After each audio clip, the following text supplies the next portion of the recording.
Now, Roma Wines, R-O-M-A, made in California for enjoyment throughout the world. Roma Wines present Suspense. Tonight, Roma Wines bring you Mr. Alan Hale as star of The Leading Citizen of Pratt County, a suspense play produced, edited, and directed for Roma Wines by William Spear. Suspense, radio's outstanding theater of thrills, is presented for your enjoyment by Roma Wines. That's R-O-M-A, Roma Wines. Those excellent California wines that can add so much pleasantness to the way you live, to your happiness in entertaining guests, to your enjoyment of everyday meals. Yes, right now a glassful would be very pleasant as Roma Wines bring you Alan Hale in a remarkable tale of Suspense. I'm an old man now, and I'm afraid I'm not a very good old man. In fact, by every conceivable standard, I am a thoroughly bad old man.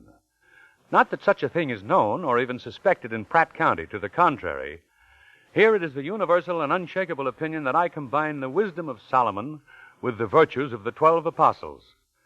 But since I now have every reason to believe that I must shortly shuffle off this mortal coil, both honor and what I freely confess to be a perverted sense of humor impel me to expose this pleasant notion for the outrageous fraud that it is. And so it happens that I hereby leave to my heirs and assigns this true account of how I became the leading citizen of Pratt County.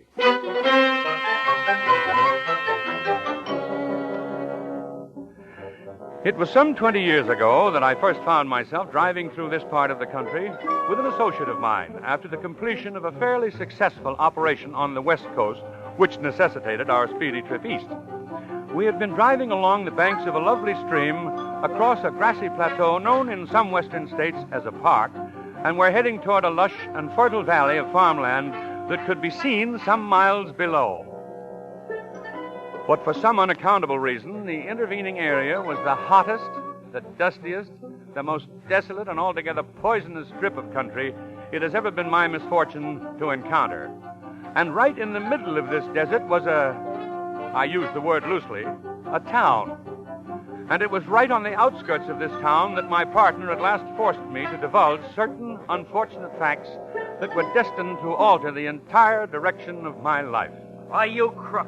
You dirty, lousy old crook. Now, Harry, how was I to know the horse would lose? You knew that half the dough was mine, didn't you? You knew that much. But I thought I was doing you a favor, Harry. I had the most positive assurances that horse... Our whole take lost. 6 months' work. Every dime we made on that oil stock racket. And now you tell me. Now, 1,000 miles from civilization in the middle of a dust bowl somewhere. Oh, I'm sorry, Harry. I'm truly sorry. And I give you my solemn promise that such a thing will never happen again. Why, that horse... You bet your life it won't, because you and me are through. As of now. Through. Finished. Washed up. Oh, now, wait a minute, Harry. Let's not be hasty. You heard me? Out. Just a moment. By what right do you presume? By this right. Oh. And here's your suitcase. And I wish you all the tough luck in the world. Goodbye. My gracious, what happened? Are you all right? Oh, here, help me with him, Ma. Yes, of course. Help with him. Why, that poor feller's about all in. We better take him inside. He ought to lay down for a spell. Brush him off here. Say, can you make it straight? Well, yes, thank you. You're very kind. Oh, that's all right. It's a pleasure. Why, you're the first stranger to stop off here in Prattsville since about 1929. You able to walk all right? Well, yes, thank you. That's it. Oh, my gracious, what in the world ever happened? Oh, young scoundrel, hitchhiker.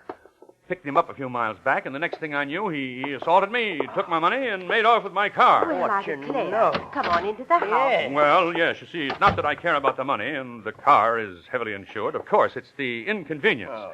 I suppose that I shall have to stay over somewhere until my, my agent can send me funds. Now, don't you give it another thought. You can stay right here with us just as long as you have a mind to. You can have this very room, Sonny's room. Well, Sonny will be coming home any day now, though, Ma, you know. Then he can have the spare room.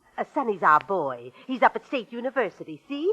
Here's his picture with the swimming team. He's That's it. captain of He's it. the captain. And here he is with the lacrosse team. And, Yes, and yes. here Well, he is with... believe me, I am deeply grateful for your hospitality, but I'm afraid the air here wouldn't agree with my constitution, heart, you know. Now, don't you worry none about the air. Oh, no. Of course, it is a little hot and dusty this time of the year, but it won't hurt you none. Other times of year, it's different, eh? The rainy season.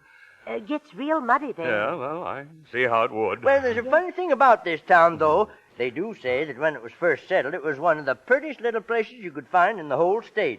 Of course, that was a long time ago, though. Yeah, it must have been. You come down through the park, didn't you? Well, of course you did. You notice that fine-looking river flowing alongside the road? Well, sir, that river used to flow right through the center of town. That's right. You can still see where it did. And then about, 80, 90 years ago, there was a trembler or something way up in the mountains, and a big hole opened up in the ground, and that river just dropped plumb out of sight, Well, right on the edge of the park. is that- Yeah. She don't come out of the ground again now until clear down the valley. It's about 10 miles away. That's why it's so dry up here, you see. Well, you don't say. Yeah. A few years back, there was talk about the WPA closing up that hole so the river would run right through the town again. Oh, I tell you, folks here got pretty excited about it, even offered to put up half the money. And they raised it, too, they did. They did, eh? Yes.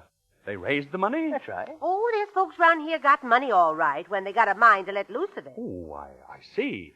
And would it be too much to ask how much they raised? Oh, come to pretty near $50,000, the town share of it. Well. But then some feller come up from Washington to look things over, and he said if we closed up the hole, it'd dry up the valley down below and ruin all the farmers down there. So then, of course, we just had to give up the whole idea. Well, now, that is interesting. Most interesting, Mr. Neff.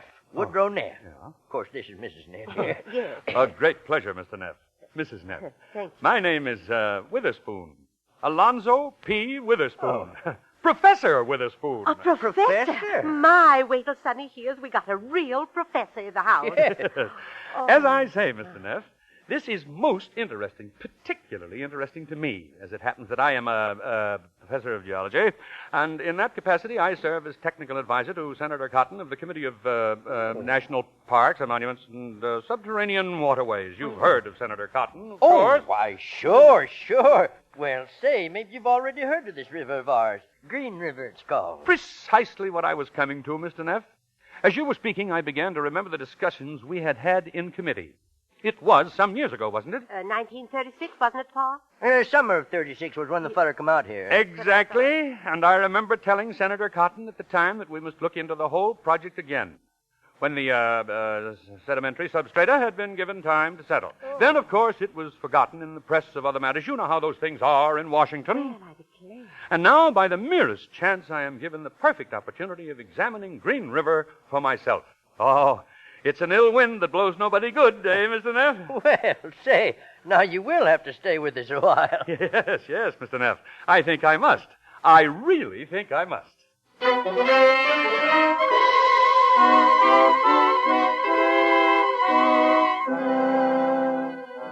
For Suspense, Roma Wines are bringing you as star Alan Hale in The Leading Citizen of Pratt County, a radio play by Robert Richards. Roma Wines' presentation tonight in radio's outstanding theater of thrills, Suspense.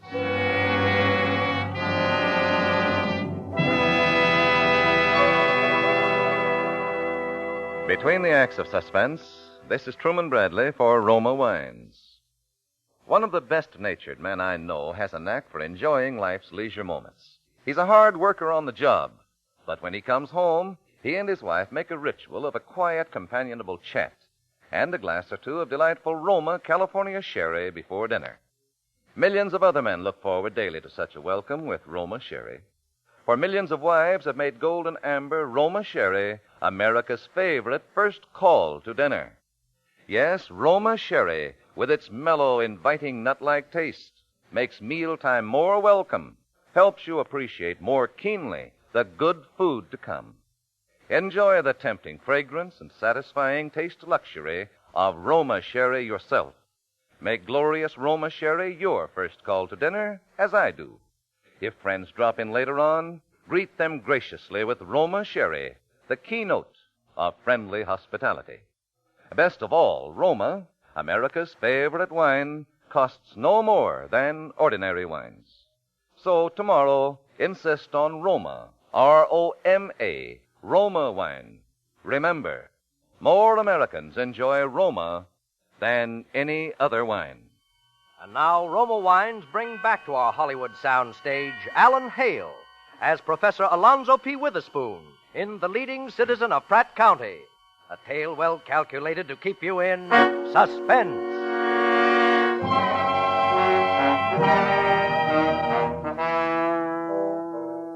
And thus, in bonnie Prattville, I became a professor of astrology, geology, and advisor to a senator whom I had never met, and a Senate committee of which I was not even sure existing. Of course, at first I had no way of knowing whether this pitch, as we call it in the trade, was merely good for the cashing of a modest check on one of my many non-existent accounts, or whether it could be run up into something really big. But as a firm believer in aiming always at the maximum objective, I made my plans accordingly. And that night, with the aid of certain gadgets I never permit myself to be without, I wrote myself a couple of checks on the Federal Treasury, contrived some quite impressive-looking business cards, and was ready to go to work. And then, Sonny arrived. That's right, Sonny. Professor Alonzo P. Witherspoon. And he's staying right here with us. Come on now, I'll introduce you to him. A professor from Washington? Wow. Oh, I knew at a glance that Sonny would be troublesome. He was a student at the State University, and his education had progressed just sufficiently to fill him with a lot of bright ideas, but not enough to acquaint him with the worldly advantages of a good, sound, dishonest proposition. In other words, Sonny was smart and could not be had. Gee, Professor, Pop tells me maybe you're going to put old Prattsville on the map. Possibly. Certainly worth trying, eh, my boy? You bet. You know, I've been thinking along those very same lines myself lately. After all, what's Colorado Springs got, or Tucson, Arizona, or any of those places that we haven't got right here in Prattsville? We got the altitude, the sunshine. All we need is water, and they can do terrific things with irrigation nowadays. Precisely, my boy. Precisely what I've always told Senator Cotton. And you really know Senator Cotton? I mean, that well? Oh, yes, intimately. I might say that we're very close. Gee, I was reading something about him just the other day. But say, you're really sure something can be done without drying up the valley? It'd be terrible for those farmers down there if their water was cut off. Sonny's got a girl down there. That's the reason he's so worried. I guess the professor knows his business a little better than we do, Sonny. Oh, sure, I know. Say, you must know Dr. Hawks, up at State U. He's a geologist, too. Ah, Hawks? Let me see. You must know him. John Lyman Hawks. Oh, of course. John Lyman Hawks. Yes. Gee, I'll bet he'll be excited when he knows you're here. He's supposed to be quite an authority on this part of the country, you know. Yes. But I wouldn't trouble Dr. Hawks about this just yet. Not until we're a little more sure of our ground. Well, sure, of course. Oh, now, Sonny. Professor hasn't got all day to stand around here talking to you. He's got to go down to the bank and see Henry Wink. Oh, sure, but, gee, I sure want to talk to you some more about all this, Professor. This thing can be terrific. Oh, it will be terrific, all right, my boy. You don't know the half of it.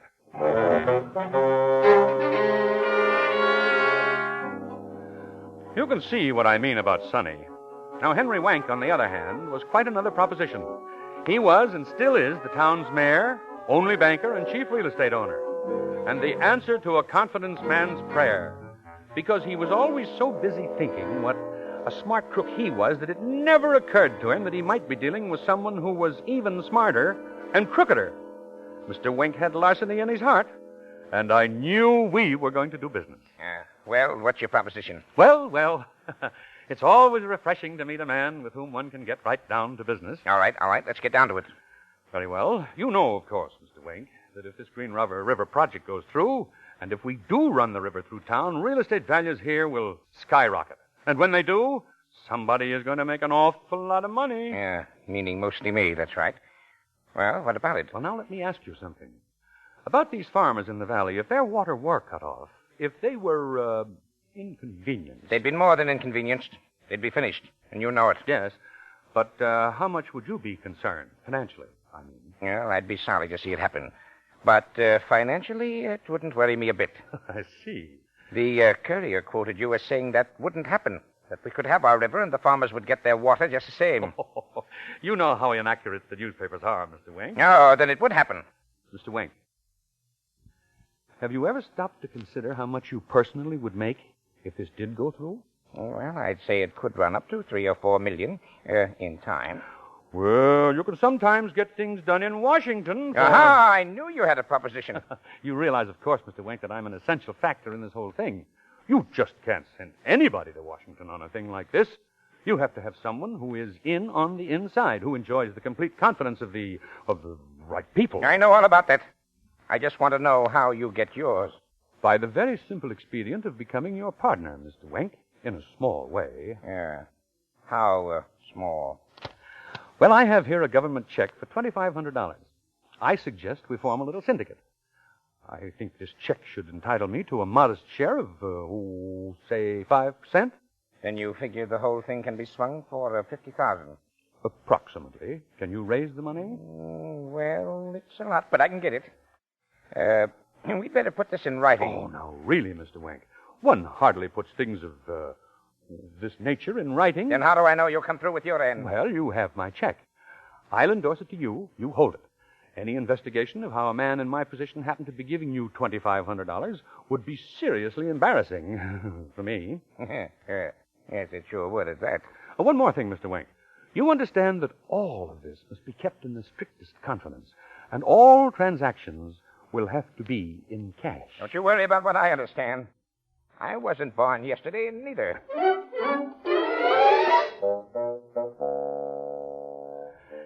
The technique is scarcely new, but almost invariably successful.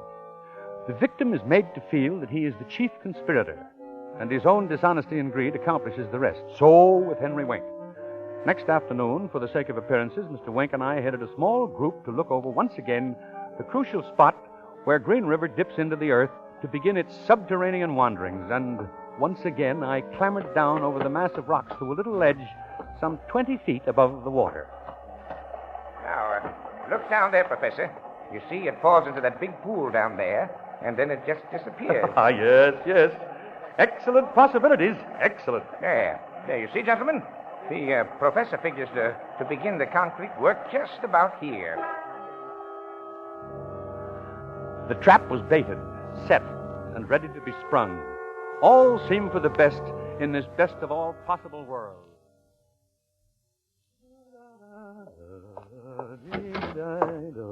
Well, good evening, Sonny lad. Huh? Hello, Professor. What's the matter, my boy? You have a spat with that young lady of yours? No, nothing's the matter. Well, how are things? Well, things are definitely progressing. And that reminds me, I shall be leaving you soon, within the next day or so. What? You leaving, Professor? Oh, just for a short time. Have to get things started in Washington, you know. Have a talk with Senator Cotton and so on. Well, but you will be coming back. Oh, by all means. Say, Professor Witherspoon. Yes, my boy? Well, look, I'm going down to see Jane Osterman and her mother for a little while this evening. Seeing you may not have another chance to meet them for a while, why don't you come along? Well, Jane's his girl. But the professor don't want to go traipsing way down in the valley tonight, Sonny. Well, why not? He's never even seen the valley. I think before he goes to Washington, he ought to see it. I didn't want to go, of course. But every instinct told me that there was something in the wind and that I should. Contrary to my expectation, however, the evening was a quiet one, and indeed a most pleasant surprise. Jane Osterman turned out to be a very charming little thing, and her mother was a most attractive and, in fact, an altogether stunning woman. And it was with genuine regret that I found myself at last standing on their veranda under a brilliant moon, saying goodbye. It's been grand, Professor. I do hope you'll drop in on us again before you come back. My dear lady, wild horses couldn't keep me away. Oh, that's a promise, then. Good night. Good night, my dear. Well, what do you think of them, Professor? They're charming people, my boy, charming people. And isn't Mrs. Osterman nice? Nice is hardly the word. In fact, I'm quite smitten. Yeah. It'd be terrible if anything was to happen to people like that. I mean, this whole valley. They're all like that. I mean, if anything was to happen to hurt them... Why, Sonny, what have you got on your mind? Oh, heck, I have something on my mind, Professor. And I just thought if you could see these people, like the Ostermans, you'd understand better how I feel. All right, my boy. Out with it. What is it? Well, I just remembered today what it was I saw about Senator Cotton. Senator Cotton? Yeah, in Time magazine. He's just been indicted for graft. He's been indicted. Senator Cotton? Indicted? Yeah, some sort of land grab scandal. Why, I can't believe it. There must be some mistake. No, it's true, all right. So that's it. Oh, but surely, my boy, you don't think that I'm involved in anything like that? Oh, no, of course I don't. I couldn't, but, well, don't you see? I thought he might be fooling you somewhere. I see. I see. If there was something wrong, if something did happen to all these people in the valley, well, it'd be terrible. Yes, well, I'd better get off a telegram to Washington right away. Oh, look, Professor, I've got a telegram here in my pocket. You have? To Dr. Hawks up at the university. I want him to come down here. Oh. Oh, it's not that I don't trust you, but, well, two heads are always better than one. And if he says it's all right, then I'll know. Yeah, but you haven't sent this telegram yet. Well, I was going to, but, well, I didn't think it'd be fair without telling you. Oh, you do understand, don't you? Of course, my boy. Oh, is that a weight off my mind? But I think I have even a better idea. Look, why don't you and I, first thing tomorrow, get in the car and drive up to the university and bring Dr. Hawks back with us? That way we could explain the whole situation to him. Gee, that is an idea. If you ask him, he'd be sure to come. Ah, gee, Professor, you're sure a wonderful guy. And you won't even have to bother with that telegram. We'll just tear it up.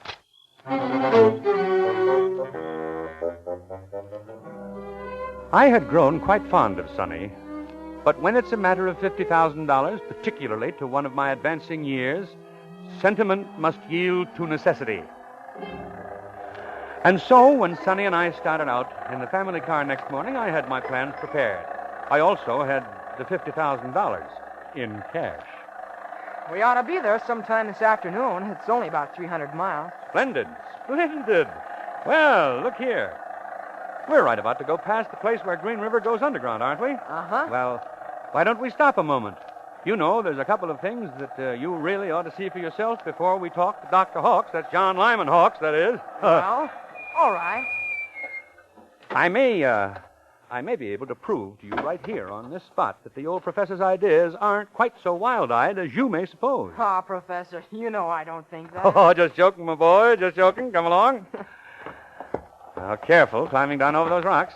They're a bit treacherous, you know. Yeah, I'll be careful. Well, there we are. Now, come out to this little ledge. You see, there's plenty of water here. Perhaps we wouldn't need to divert it all. Mm-hmm. Now, notice the formation of this rock, typical of the Neo-Pleistocene period, and a marked tendency to form vast caverns with underground springs. Oh, you mean you've got some idea about there being caves under there? Well, yes, that is in a way. That's exactly it. Just step a little closer to the edge. Shine your flashlight down there. I wouldn't be surprised if you could see the beginnings of some quite extensive carnivorous formations even here. Yeah, I see.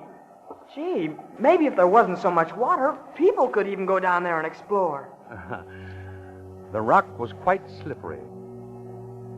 And he was very near the edge when I slipped against him.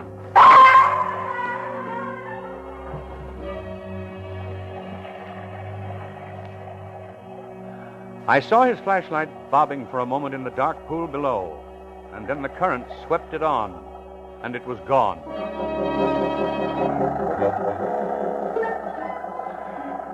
It was with a heavy heart and all possible speed that I headed for the Mexican border. I was on the main highway, booming along, and just coming out into the valley, when I saw the thing that spelled my doom. For there, dead ahead, were two police cars, and a group of men standing in the middle of the road. And most prominent among them, dripping wet and wildly waving his arms, was Sonny. There he is. He's the one I was telling you about. Yes, Are you Professor Witherspoon? Yes. We got a young fella here who'd like to talk to Well, I haven't any time now to talk. I mean, after what you said about the caves. What cave? When I slipped and fell in, gee, I was scared for a minute. Well, But you must have known it all the time, didn't you? Known? Known what? About the caves. And boy, what caves. Yeah. You know, I'm quite a swimmer, and Oh, really? I had my flashlight, and I just went along with the current all the way down and came out the other end here. And what I saw, boy, were you ever right. Was Talk I? about your mammoth cave of Kentucky. Why, gosh, once we've diverted some of the river out of there, boats could go all the way down. Well, that's what I was With telling you Henry before. Wing's money, we could put in lights and everything. big lights, People would yes. come from all over the country. Of course. Honestly, they're one of the 7 wonders of the world. Well, we might they're find another terrific. one. Well, gee whiz, aren't you excited? Excited? My boy, I think I'm going to faint.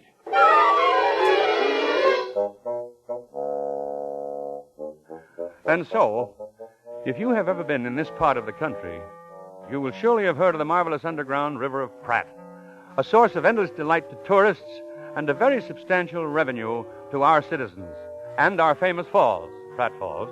And now Prattsville not only enjoys the wonders of irrigation, but of innumerable hot dog stands, motels, gambling casinos, and all the other adjuncts of those noisome communities known as resorts.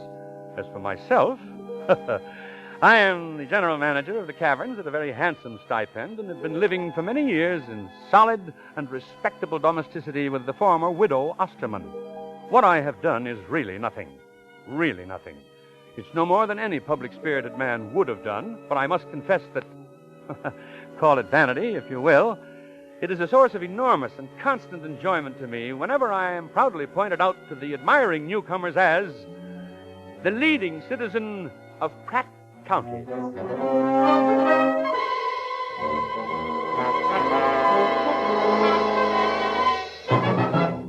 Suspense. Presented by Roma Wines, R-O-M-A, made in California for enjoyment throughout the world. Before we hear again from Alan Hale, the star of The Leading Citizen of Pratt County, tonight's suspense play, this is Truman Bradley for Roma Wines. When the butcher can't help you, and you come home with ground beef instead of that choice, juicy steak you'd ordered, here's a sure way to save the day. Join the millions of clever homemakers who've discovered that serving delicious Roma California Burgundy makes even plain hamburger a meal to remember. Yes, your simple meals will delight the most particular palates when served with red, robust Roma Burgundy. For Roma Burgundy brings out subtle, hidden food flavors usually lost to the taste. Yet Roma, the nation's favorite wine, costs no more than ordinary wines. When you shop tomorrow, insist on Roma, R-O-M-A, Roma Wines, America's first choice. And remember, to make a bridal shower or wedding reception truly memorable, serve pale gold, sprightly, dry Roma California champagne. And for the bridal couple, Roma champagne makes the perfect going-away gift. Friends, this is Alan Hale. Well, it's been a real pleasure to appear on Suspense, a long-time favorite of mine. And I'm sure you won't want to miss next Thursday's show, when that fine actor, Mr. Robert Young, will star in a suspense play about a man who wakes up one morning to find that he has lost track of several months, and that the room in which he finds himself is a cell in an insane asylum. I know you'll be listening. I will. Thank you. Alan Hale appeared through the courtesy of Warner Brothers, producers of Night and Day. Next Thursday, same time, Roma Wines will bring you Robert Young as star of Suspense, radio's outstanding theater of thrill. Produced by William Spear for the Roma Wine Company of Fresno, California. Here is a message from your government. Millions of men, women, and children in Europe and Asia today face starvation. America, the best-fed nation in the world, can relieve this crisis by making available to foreign purchases increased amounts of wheat, rice, fats, and oils. You can help vitally. Eat more of the plentiful foods. Don't waste food. Turn in all used fats. And give in money or canned goods, but preferably in money, to your local emergency food collection.